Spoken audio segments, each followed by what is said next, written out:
want to do a little teaching on, for anyone that might doubt the existence of God.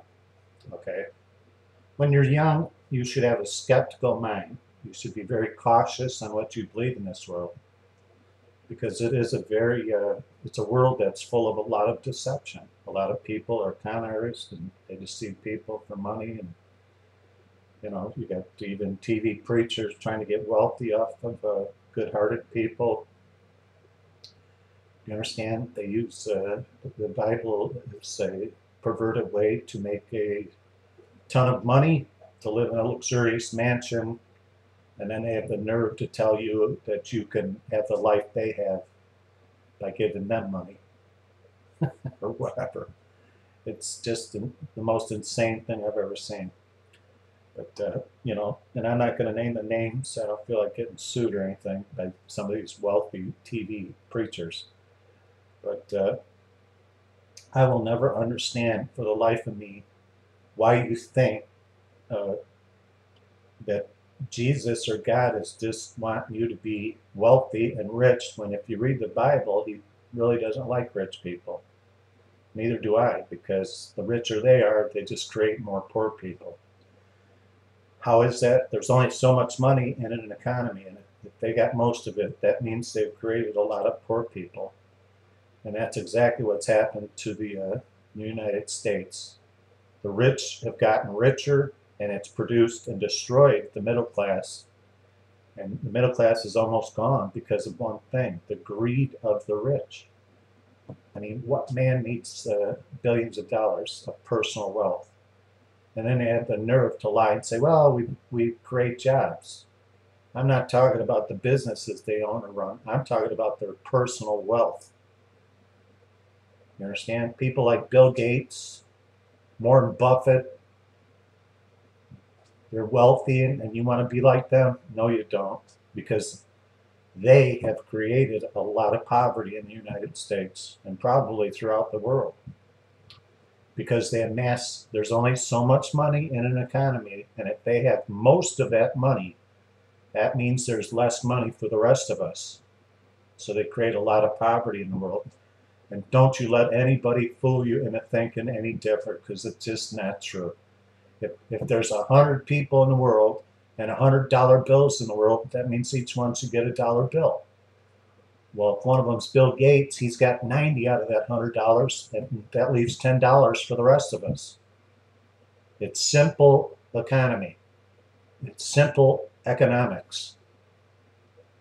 The middle class is almost gone in the United States. Capitalism only works good if you have people with great morals, such as a Christian nation. Capitalism and democracy works great, but the more immoral people become, the worse capitalism becomes on people, and it creates a lot of poor people. And that's exactly what's happening. Greed on Wall Street has created a lot of poverty in America. And pretty soon, I do believe, if you watch a man named Jonathan Cahn out of New Jersey, he's a Messianic Jew that I believe is a true teacher, a true instrument of God. You can look at his videos or buy his book. One of them is called The Harbinger, and the other one talks about, the one you should look is called the Shemitah. Look it up. I guarantee you it's worth it. He's the one that's saying there's going to be an economic collapse, and probably in the fall of this year. And I believe he's going to be right. And it could be a large enough fall. An economic collapse in the United States will have a rippling effect on the rest of the world, just like it did 7 years ago in 2008. This one may lead to a one global currency. And after you have that, that's going to line up with the mark of the beast, where nobody in the world can buy or sell without the mark.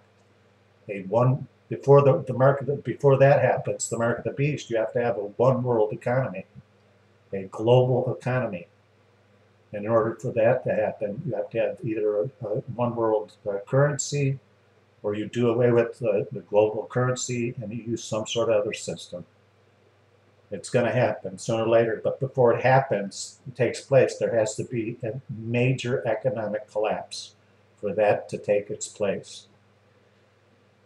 Nevertheless, getting back to my original teaching here was going to be about if you don't believe in God, okay? And I got off on a little tangent there, it happens, but take it for what it's worth, all that's true. If you don't believe in God, it's very good to have a skeptical and critical mind. You understand? But the danger is having a lot of pride. Having a critical mind with a lot of pride can really lead you down a path of self-destruction. Having a critical mind with a humble spirit is what you should be, because sooner or later you're seeking for the truth, right? So that means truth does exist. Otherwise your search is in vain. Once you find out what the truth is, hold on to it. Don't cast it aside and say, well, that's nonsense. My own pride said I'm not going to fall for that. Be very careful. Have a critical mind, but a humble spirit when you're seeking for the truth. Okay? Jesus Christ is the truth. Okay? I'm beaching it to the punchline, but I just know it. I know that I know that I know. Okay? But you go on your own journey, your own exploration. I'm just trying to help you if you'd like to help. The theories of evolution are garbage. They are. You understand? The reason there's apes and gorillas and orangutans and chimpanzees and then there's humans because God put into the world something that would throw you off and believing in Him, because there can't be any evidence of God in the world. There can't. Otherwise, I'll say it again, you won't need faith. You understand? But there's plenty of science that backs up that the Bible's 100% historically accurate. So here's your dilemma. If archaeologists have come to the conclusion with many, many artifacts that substantiate the historical teachings and findings and like towns and artifacts and all kinds of stuff in the Holy Bible, it supports it to be 100% historically accurate, versus there's no scientific proof that God exists. Look at how silly it is. Only needs a little faith to make the jump from, well, if there's science proves that the Bible is historically accurate, God must exist. That's a little jump of faith. And it makes sense, and it makes sense because it's true. That's the dilemma most atheists cannot get over or answer. If, I'll say it one more time, if the Bible is historically accurate, true archaeologists have proven that many, many times. They have thousands and thousands of artifacts. They've uncovered many sections of Jerusalem and the surrounding areas of Israel that prove the Bible to be 100% accurate and all the stories in the Bible. And there's a reason it's all the stories are accurate, because of what? History. Accurate history. Accurate His story. Accurate His story. History is really two words. His story. It is God's story. And only God's story is the one that's the truth, and it's accurate. You understand? It's not a play on words. History is actually two words. His story. That's just another reason to believe. You understand? Anyway, the theory of evolution is it's just garbage. If we're just evolving and it took millions of years to evolve, why have we stopped at man? If your theory of evolution is worth anything, which it's not, why hasn't man evolved into something else? Why am I not evolved into a 10-foot creature with big eyes and I'm green, like a space alien? Is that going to happen next? Why is it stopped at man? Because it's garbage. The theory of evolution is garbage and it's silly. Okay? If your theory of evolution is worth anything, where are all the species? And there had to be thousands upon thousands of species between the monkey and man. Where are they? And each species probably had to have maybe 1 million of it. So there's millions, maybe billions of missing links. Missing. Where are they? Where's the fossils of them? Where's any bones? There is none because it never existed. Evolution is garbage. It truly is garbage. So if it doesn't make sense, delete it.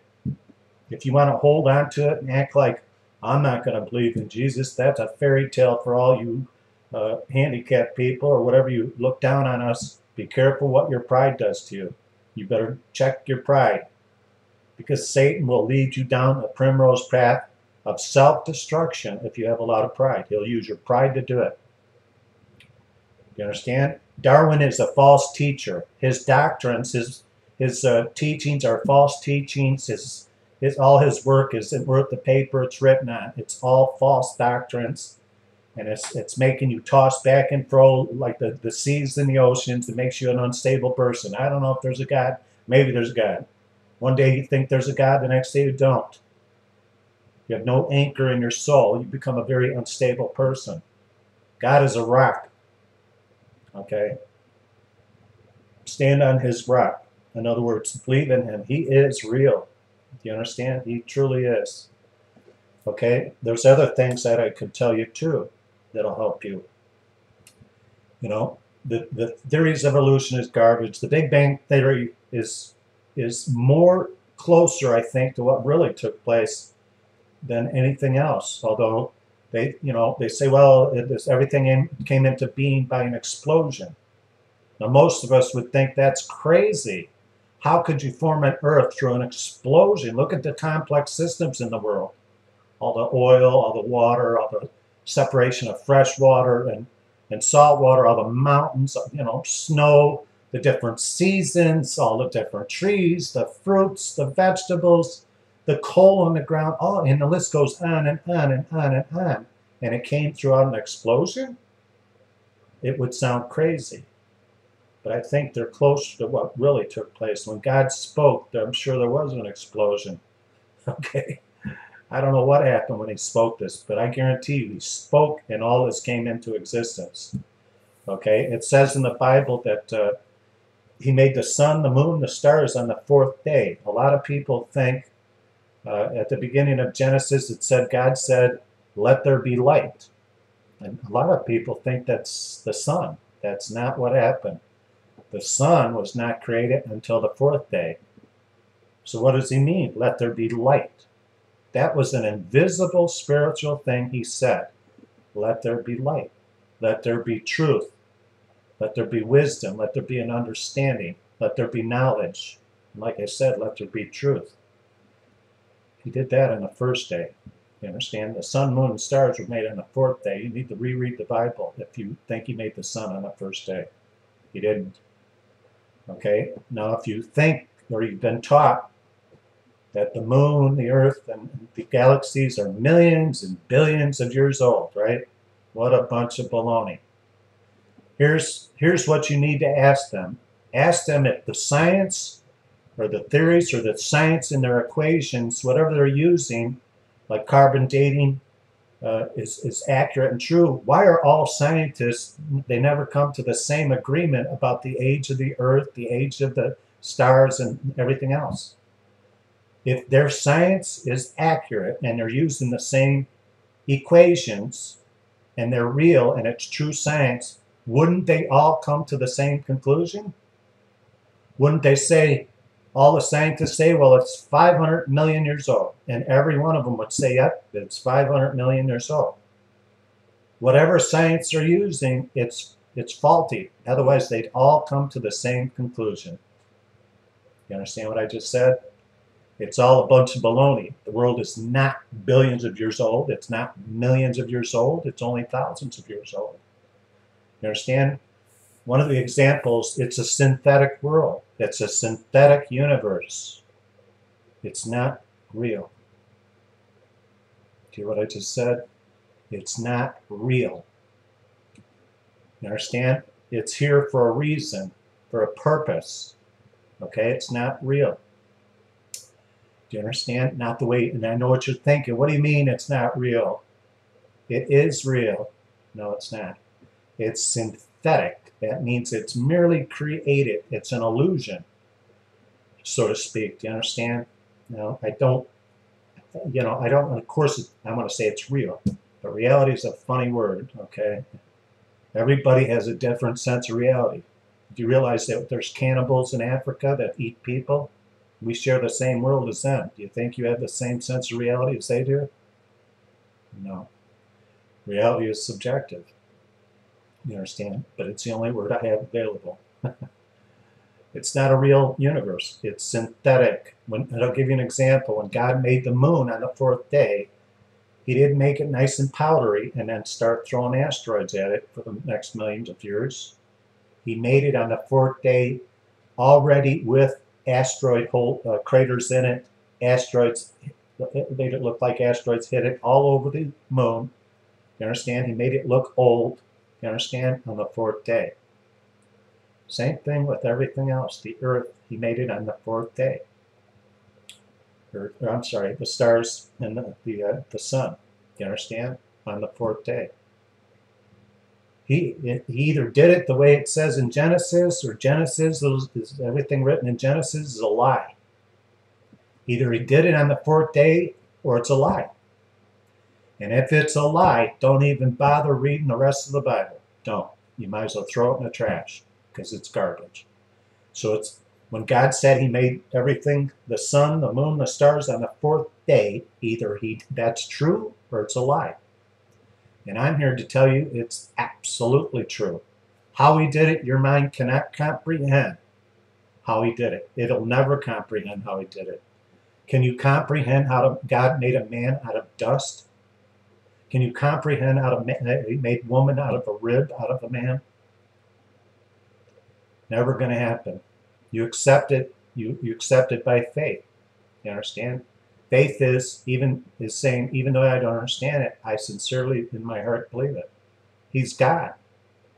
You understand? One of the examples I like to give is in helping you figure out what a synthetic world is. It's just created. It's not really real. God's sense of reality is far greater than yours, isn't it?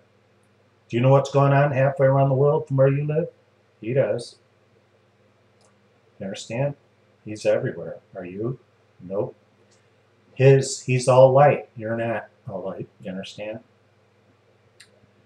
Anyway, one of the other examples I like to give is I can make antique furniture. I can make brand new furniture and make it look very old. Antique furniture, but it's brand new. That's what I'm saying. He made the earth, the sun, the moon, the stars, and the galaxy to make it look very old. Why did he do that? Because you need faith to believe in God. That's why. He has something opposing, like science. It's opposing God, but it's really not. True science does not oppose God. True science, accurate science. In other words, gravity existed before man discovered it, didn't it? Didn't gravity exist before man discovered it? It had to exist, right? Otherwise we'd fall off the earth. So gravity existed before man knew what it was. The atom existed before man knew what it was. We discover it, but these things, but we discover it in God's timing. DNA exists before man discovered DNA, doesn't it? Of course it does. So everything exists before we discover it, correct? There's much more in this world you don't know about, right, that man hasn't discovered it. Okay, but it's in existence right now, and man has not discovered it yet. You understand that? They'll discover things in God's timing. In other words, why didn't we discover DNA? If you say we're around millions of years ago, why didn't we discover DNA millions of years ago? It's because it doesn't make sense, because we were not around millions of years ago. Do you realize the United States has got 340 million people in it? 500 years ago, we had nobody. A few Indians and some pilgrims. 500 years is a very short amount of time compared to millions of years, if your theory is correct. 500 years. Most people, a lot of people, can live to be 100 years old. That's only like 5 generations. 500 years ago, there was nobody in this country. Take a good look at this country and all that exists, all the people, all the cities, all the technology from airplanes, supersonic jets, satellite antennas, satellites, the space shuttle, just the list goes on and on and on. Television, internet. 500 years ago, they were sitting around a campfire, apparently eating turkey. Nevertheless, we haven't been around that long. My best guess is the world is around a little less than 6,000 years old, period. If you go by the Jewish calendar, it's around 6,000 years old. It only looks old. You understand? Anyway, this is a 20-minute video. I think I've said enough, but I'll say one more thing. If you watch movies these days, it's crazy. It's so cool how they can make computer graphics in movies. Like some of the movies I love are Steven Spielberg movies. What is it? J.J. Abrams. I like his Star Wars movie he made, and he made a bunch of other stuff. Lost series, I think it was. Then anyway, when he put movies together, now they use computer graphics. And what I'm trying to say is it's a synthetic universe that they create, isn't it? They make something in movies that looks real, and it's a different reality than ours. So my question is, if man can form a different reality for the purpose of making entertainment for you, what do you think the creator of man can do? You understand? He made this whole universe. It's not really real. It's not. I know what you're thinking. Of course it's real. When I say it's not real, that's the only word that I can use for you to understand. It is a made-up, artificial, synthetic world, universe, for the purpose of us having a place to live to serve God. You understand? And I'm not going to go through all the things that happened from when he created the Garden of Eden, the fall of man, and then Jesus. Thank God Jesus corrected everything. He corrected everything that went wrong in the Garden of Eden. You understand? Death was never supposed to happen. Hell was not. Do you realize in the beginning of the Bible it says God made the heavens and the earth? It didn't even mention hell. Hell was created years later because of what man did. So it was not God's original idea. You understand? But because of what happened in the Garden of Eden, it produced death and not a way to get into heaven. And there was a separation between God and his creation, and Jesus filled that gap. Because of what he did on the cross, he reconciled us to God. Not only did he reconcile us, now we're actually his children, and God is our Father. And if you don't know God, I ask you the starting point. I know God. I know him as my Father. He's more of a father than a God. You understand? Don't try to figure out how he made things. Understand why he made things. In other words, an example, don't figure out how he made flowers. Ask why did he make flowers? Because he loves his daughters. And he knew that man was going to screw up and he'd have something beautiful to give to his wife to say he was sorry. That's why. That's a beautiful God. Nevertheless, anyway, I hope that you take to heart some of this. I know it's a lot to take in. It's kind of a long video, but God exists, and he does love you. He really does. And Jesus Christ took your place.